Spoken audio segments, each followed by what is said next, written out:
Hello, I am currently getting my juices together for today. What? I'm getting my juices together for the day. I have and I'm gonna make one. I have a green drink. This is my green Vibrance with all the things, 25 billion probiotics, because I heard that our microbiome is terrible and they want us to have a fecal matter transplant into our guts, and we don't want it. So I'm taking this in hopes that it will help me, and it's really good. It's just greens. It gives me a lot of my vitamins, gives me energy without me having to drink coffee, because I like coffee, but it does not like me. So this is what I take. I have it in here, like blended up with my Spoiled Child liquid collagen, because I would like my skin to be amazing and my nails to be great. My nails often get brittle and like soft, and so I have to take this to help that. It does. And then I have some sea moss gel that I put in there, which I'm really running out of. This is all in this drink. And then for this one, because I have some gut issues, I drink like shots of this.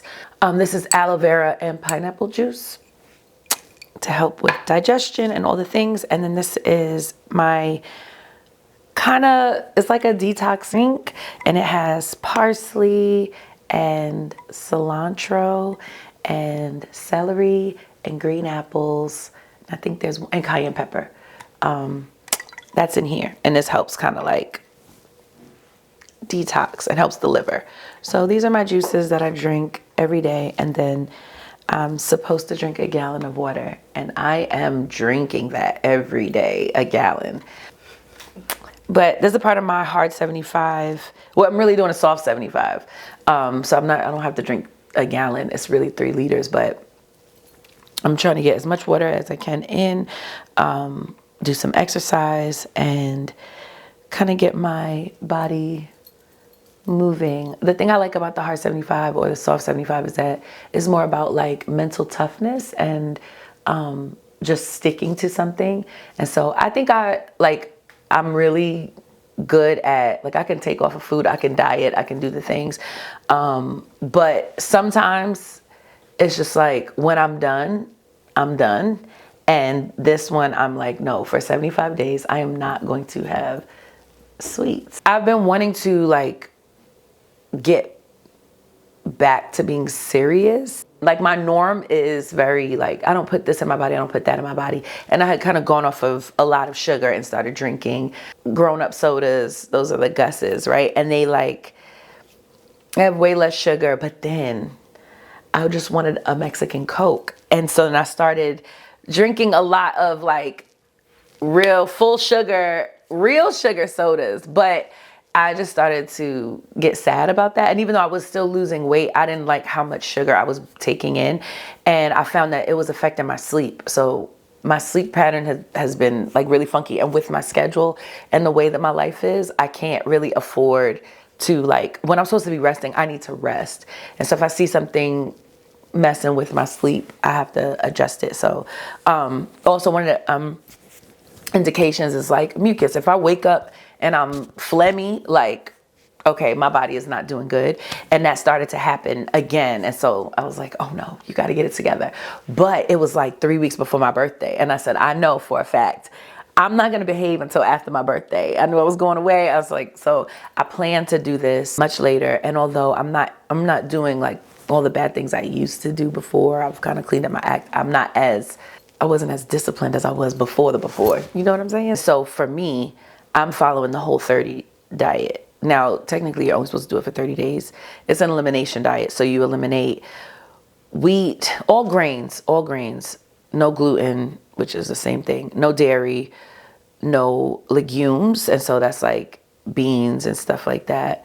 No alcohol, no sugar. So it's like really just and no processed foods.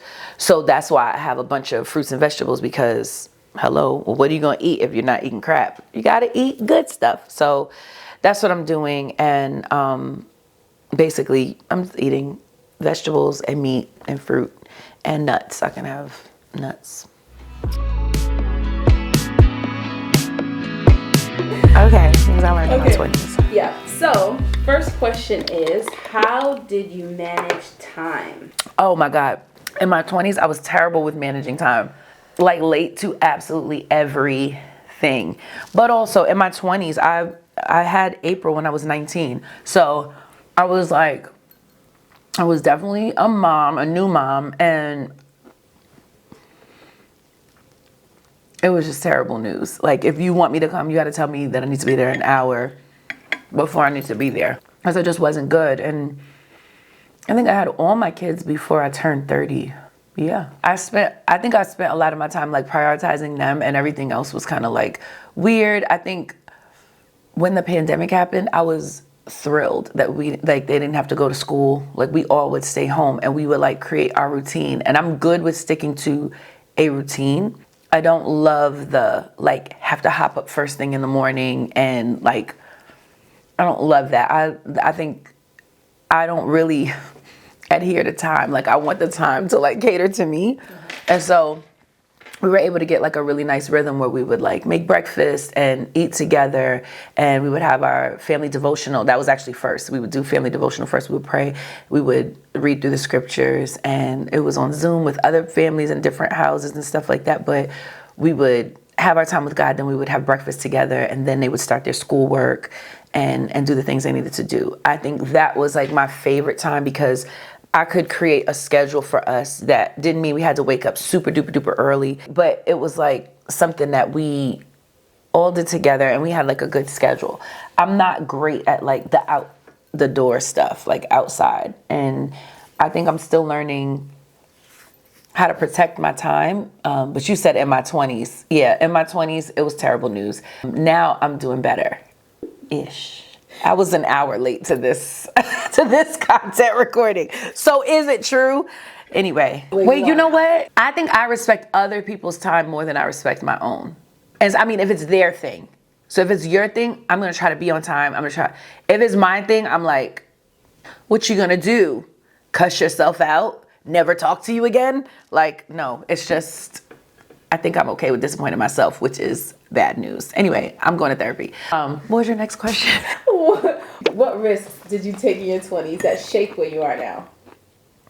Oh, I think the risk that I took with my music, like to believe in myself, to bet on myself, to put money financially into my dream, to connect with people and say yes when I was super afraid and really wanted to say no. I took the risk of even being a background singer, because I think sometimes you feel like if you have your own music and you want to do your own thing, you don't want to give time to other people's things. But I think for me, that was important to like, oh no, I need to learn. I need to see what this looks like. I need to be in these rooms and have an observational view, rather than just getting in the room when I have to, perform and be the person and be the thing. The other risk I took was like, I tithed, I gave sacrificially, I sowed seeds into the kingdom. And I believe that the Lord has really allowed me to financially be blessed because of seeds I sowed in the past. How am I able to find friends who want to live for Christ just like me?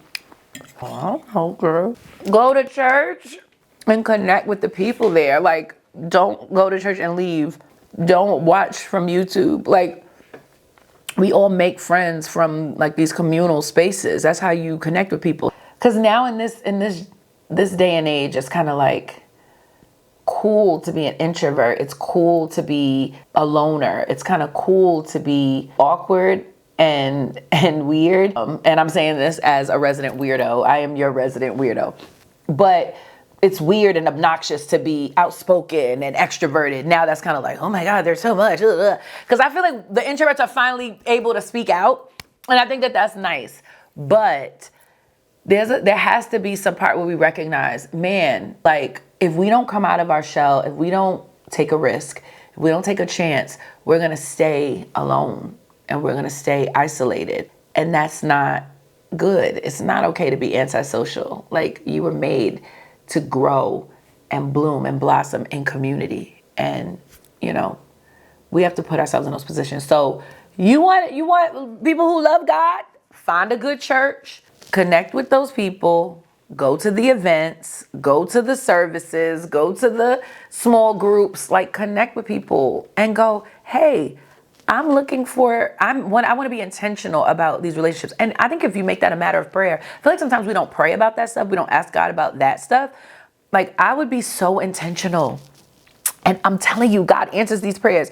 When you ask the Lord and you're like, God, I want friends. God, I need like friends. Can you tell me what to do? And when he tells you what to do and then you do it, I promise you go get the friends. But if you're a jerk, if you're not a nice person, they may not want to stay friends. And so sometimes you can obtain something that you can't maintain. And so, y'all know I'm silly, right? And I'm always like, oh, he's a jerk or whatever. I know that's like strong language, but as a person, like, I have to also work on me. So once I obtain a friend or I'm starting to develop a new relationship, I now have to do what's necessary to maintain it. You can't just have people reaching out to you. You don't ever reach out to them. They text you, you never text them back. You ghosting folks, but you want friends. That doesn't work. So you have to make yourself friendly, and trust me, they will come. And you may need to alter your expectations. You may want 10 friends, but God says 2. And be okay with the 2 or the 1. Because sometimes that one person is able to fill your cup and help you move and navigate. And it's like, okay, y'all can be purpose partners, right? And move forward. So that's my answer. And I'm sticking to it. Well, guys, thanks for chatting with me and eating with me. I don't know if this is breakfast or lunch. It's brunch. I just learned what brunch was. I didn't know what time brunch was. It was bad. But thank you. And hopefully this answers some of your questions. Bye.